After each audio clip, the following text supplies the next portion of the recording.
हर हर महादेव। श्री शिवाय नमस्तुभयम। दोस्तों, सावन शुरू होने से पहले घर से तुरंत हटा दें यह चीजें, नहीं तो हो जाओगे बर्बाद। भगवान शिव रूठ जाएंगे और आपके घर में नहीं करेंगे प्रवेश। अगर सावन में आप इन चीजों को अपने घर में रखते हैं तो बहुत बड़ा पाप लगता है। तो दोस्तों, आपको बताते चले, इस बार सावन का महीना 22 जुलाई 2024 सोमवार के दिन पड़ेगा। सावन की समाप्ति होगी 19 अगस्त सोमवार के दिन, और सावन के आखिरी सोमवार के दिन ही यानी 19 अगस्त सोमवार के दिन ही रक्षाबंधन का त्योहार भी मनाया जाएगा।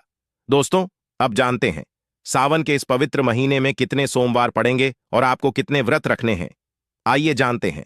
सावन मास का पहला दिन 22 जुलाई दिन सोमवार है। पहले ही दिन सावन में सोमवार पड़ने से 4 चांद लग गए हैं। सावन का दूसरा सोमवार व्रत 29 जुलाई दिन सोमवार है। तीसरा सोमवार व्रत 5 अगस्त। सावन का पवित्र चौथा व्रत 12 अगस्त के दिन पड़ेगा और 19 अगस्त को 5वां सोमवार है। दोस्तों, ऐसे में कुल मिलाकर 5 सोमवार पड़ेंगे और अंत में 19 अगस्त यानी सोमवार के दिन सावन समाप्त हो जाएंगे। दोस्तों, ऐसे में हम जानते हैं सावन के इस पवित्र महीने में कौन सी गलती नहीं करनी चाहिए जिससे कि शिव नाराज ना हो, और सावन व्रत में यह फल तो कभी मत खाना, नहीं तो भगवान भोले बाबा आपसे क्रोधित हो सकते हैं, आपका का व्रत टूट सकता है। आइए जानते हैं कुछ ऐसी सावधानियां जिसे भूलकर भी नहीं करना चाहिए। दोस्तों, शास्त्रों में कहा गया है कि व्रतधारी को उधार मांगकर फल आदि नहीं खाने चाहिए, इससे पाप लगता है और व्रत अधूरा रह जाता है। सोमवार का व्रत हो या कोई भी व्रत क्यों ना हो, पड़ोसियों से मांगकर भी व्रत आदि में फल वगैरह नहीं खाने चाहिए। व्रत में उधार मांगकर खाने से व्यक्ति का व्रत झूठा हो जाता है। ईश्वर की शरण में आने पर व्यक्ति को झूठ नहीं बोलना चाहिए, कर्ज नहीं लेना चाहिए, चुगली आदि नहीं करनी चाहिए, उधार मांगकर भी नहीं खाना चाहिए। अगर आपको कोई अपनी मर्जी से खाने के लिए व्रत में कुछ देता है तो उसे आप खा सकते हैं, लेकिन व्रत में कम से कम उधार मांगकर फल आदि नहीं खाना चाहिए, इससे पाप लगता है और व्यक्ति की पवित्रता भंग हो जाती है। दोस्तों, अगर आप भी सावन में भोले बाबा की कृपा पाना चाहते हैं तो सावन आने से पहले अपने घर से तुरंत हटा दें यह चीजें, नहीं तो आपको फल की प्राप्ति नहीं होगी। अगर आप भगवान शिव की कृपा पाना चाहते हैं तो अपने घर से फौरन हटा दें यह चीज है, क्योंकि सावन में भगवान शिव हमारे घर में वास करने आते हैं, इसीलिए घर को गंदा ना रखें। दोस्तों, आज हम कुछ ऐसे ही गलतियों के बारे में जानेंगे जो अगर आपके घर में भी होती है तो माता लक्ष्मी कभी नहीं करती। ऐसे घर में प्रवेश, फिर चाहे आप कितनी ही पूजा पाठ कर लो, माता लक्ष्मी ऐसे घर में कभी नहीं आती। ऐसे घर से देवी देवता भी हमेशा रहते हैं नाराज। दोस्तों, पूरी जानकारी को देखने के लिए इस वीडियो को अंत तक जरूर देखें। दोस्तों, कमेंट बॉक्स में लिखें हर हर महादेव, ओम नमः शिवाय महादेव के लिए एक लाइक तो बनता है। दोस्तों, वास्तुशास्त्र के अनुसार घर में सकारात्मक ऊर्जा बढ़ाने के लिए कई महत्वपूर्ण बातें बताई गई हैं। वास्तु के अनुसार घर की हर एक वस्तु नकारात्मक और सकारात्मक ऊर्जा का संचार करती है। अगर उन्हें सही स्थान पर ना रखा जाए तो यह घर में नकारात्मकता फैल जाती है, जिसका असर बुरी तरह से घर की आर्थिक स्थिति पर पड़ जाता है और घर में क्लेश बढ़ता है। वहीं अगर उन्हें सही दिशा में और सही स्थान पर रखा जाए तो यह घर में सकारात्मक ऊर्जा फैलाते हैं और घर में सुख शांति बनी रहती है। दोस्तों, वास्तु के अनुसार घर का मुख्य द्वार सभी तरह की सुख समृद्धि और वैभव का प्रवेश द्वार होता है, लेकिन अगर इसकी दिशा गलत हो या फिर कोई ऐसी चीजें इसके सामने रखी जाए तो नकारात्मकता फैलती है, तो इससे घर में क्लेश, बीमारी है और दरिद्रता घर में प्रवेश करती है। इसी कारण वास्तुशास्त्र में घर के मुख्य द्वार को बहुत अधिक महत्व दिया गया है। वास्तु के अनुसार मुख्य द्वार के सामने कुछ ऐसी चीजें हैं जो कभी नहीं होनी चाहिए। यह चीजें अशुभ तो होती हैं, साथ ही साथ यह कई तरह की समस्याएं उत्पन्न करती हैं। इनका असर परिवार की महिलाओं पर, बड़े बुजुर्गों पर, घर के बालों पर तथा ऐसे ही कई चीजें परिवार के हर एक सदस्य पर बुरा असर डालती है और उन्हें स्वास्थ्य के साथ ही आर्थिक समस्याओं का सामना भी करना पड़ता है। तो ऐसे में हम जानते हैं मुख्य द्वार के सामने वह कौन सी चीजें हैं जो होना बहुत ही शुभ माना गया है। लेकिन दोस्तों, आगे बढ़ने से पहले आपसे एक विनती करते हैं कि हमारे चैनल को सब्सक्राइब करके इस बेल आइकन को जरूर दबाएं। साथ ही साथ एक लाइक तो भी है। तो आइए शुरू करते हैं दोस्तों। नंबर 1, घर के सामने गंदे पानी का जमाव।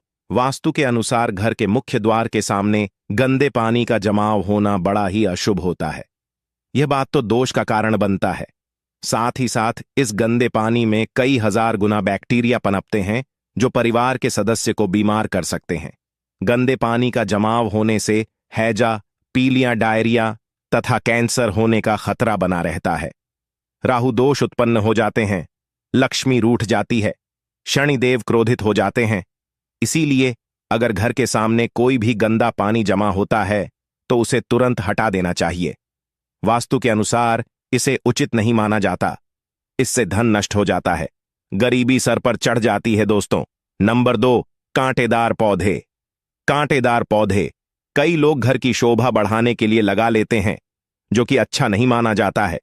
कांटेदार पौधे अगर घर के सामने लगे हो तो यह परिवार में चुभन का काम करते हैं, रिश्तों में चुभन पैदा हो जाती है। कांटेदार पौधे नकारात्मकता का कारण बनते हैं। घर के सामने या घर के बगल में कांटेदार पौधे कभी नहीं लगाना चाहिए। इससे माता लक्ष्मी प्रवेश नहीं करती, बल्कि राहु केतु घर में प्रवेश कर जाते हैं। इससे घर में क्लेश बढ़ता है, परिवार में नफरत हो जाती है। इसीलिए उस कांटेदार पौधे तुरंत घर से हटा दीजिए। जिस कांटेदार पौधे में फूल नहीं आता, पत्ते नहीं होते, उसका घर के आसपास होना भी गौर अनर्थ माना जाता है। कांटेदार पौधे को जितना जल्दी हो सके अपनी भलाई के लिए तुरंत हटा दीजिए। कांटेदार पौधे लगाने से शत्रुओं की संख्या बढ़ जाती है दोस्तों। घर के मुख्य द्वार पर केवल खुशबूदार पौधे, तुलसी का पौधा, हरे, गुलाबी, लाल, पीले फूलों के पौधे ही लगाने चाहिए। इनकी सुगंध से माता लक्ष्मी आकर्षित होती हैं और घर में अपना बना लेती है। दोस्तों, नंबर 3, कुछ लोग कूड़ेदान को मुख्य द्वार के सामने सटाकर रख देते हैं अथवा घर के सामने ही रख देती हैं। लेकिन वास्तुशास्त्र के अनुसार यह बहुत ही कष्टकारी होता है और धन की हानि का सूचक माना जाता है। इसीलिए उसे भूल कर भी ना करें। और दोस्तों, कूड़ेदान को उत्तर दिशा में नहीं रखना चाहिए। इस दिशा को देवी लक्ष्मी की दिशा माना गया है। साथ ही साथ मुख्य द्वार पर झाड़ू, पोछा आदि भी नहीं रखना चाहिए दोस्तों। नंबर 4, बिजली का खंबा। कई घरों के सामने बिजली का खंबा होता है, लेकिन वास्तु के अनुसार यह परिवार के सदस्यों की उन्नति में बाधाएं होता है। मुख्य द्वार के सामने खंबा होना बहुत हानिकारक हो सकता है। इसीलिए मुख्य द्वार बनाते समय इस बात का ध्यान अवश्य रखें। दोस्तों, नंबर 5, पेड़ पौधे। घर के मुख्य द्वार सामने घने पेड़ पौधे नहीं होने चाहिए। इससे वास्तु दोष उत्पन्न होता है। साथ ही साथ इससे सूर्य का प्रकाश घर में प्रवेश नहीं कर पाता। प्रातःकाल में घर के मुख्य द्वार से सूर्य प्रकाश घर में प्रवेश करता है तो यह स्वास्थ्य के दृष्टिकोण से भी अच्छा होता है। साथ ही घर में सुख, समृद्धि और शांति बनी रहती है। इसी कारण घर के मुख्य द्वार के सामने पेड़ होना शुभ नहीं माना जाता। पेड़ पौधे हमेशा घर के साइड में होने चाहिए, लेकिन सामने नहीं। दोस्तों, नंबर 6, घर के मुख्य द्वार पर कभी भी माता लक्ष्मी की तस्वीर आपको बिल्कुल भी नहीं लगानी चाहिए। दोस्तों, माता लक्ष्मी की तस्वीर को हमेशा अपने घर के पूजा घर के अंदर स्थापित करना चाहिए। ये फिर अलमारी के अंदर आपको माता लक्ष्मी और माता लक्ष्मी से जुड़ी सभी चीजें रखनी चाहिए, क्योंकि माता लक्ष्मी का स्थान हमेशा घर के अंदर ही माना जाता है, न कि उनका स्थान आपके द्वार पर। माता लक्ष्मी को कभी बाहर नहीं करना चाहिए। धन की देवी को हमेशा घर में स्थान दिया जाता है। कई लोग क्या करते हैं कि फैशन के तौर पर घर के द्वार पर ही माता लक्ष्मी की तस्वीर लगा देते हैं, तो ऐसे में माता लक्ष्मी दौड़ से ही वापस चली जाती है और घर के अंदर कभी भी प्रवेश नहीं करती। आपको इस बात का जरूर ध्यान रखना चाहिए। प्रवेश द्वार पर चप्पल नहीं रखना चाहिए। इससे प्रवेश द्वार पर नकारात्मक ऊर्जा प्रवेश कर जाती है तथा धन की देवी माता लक्ष्मी नाराज हो जाती है और कभी भी आपके द्वार पर नहीं आती है।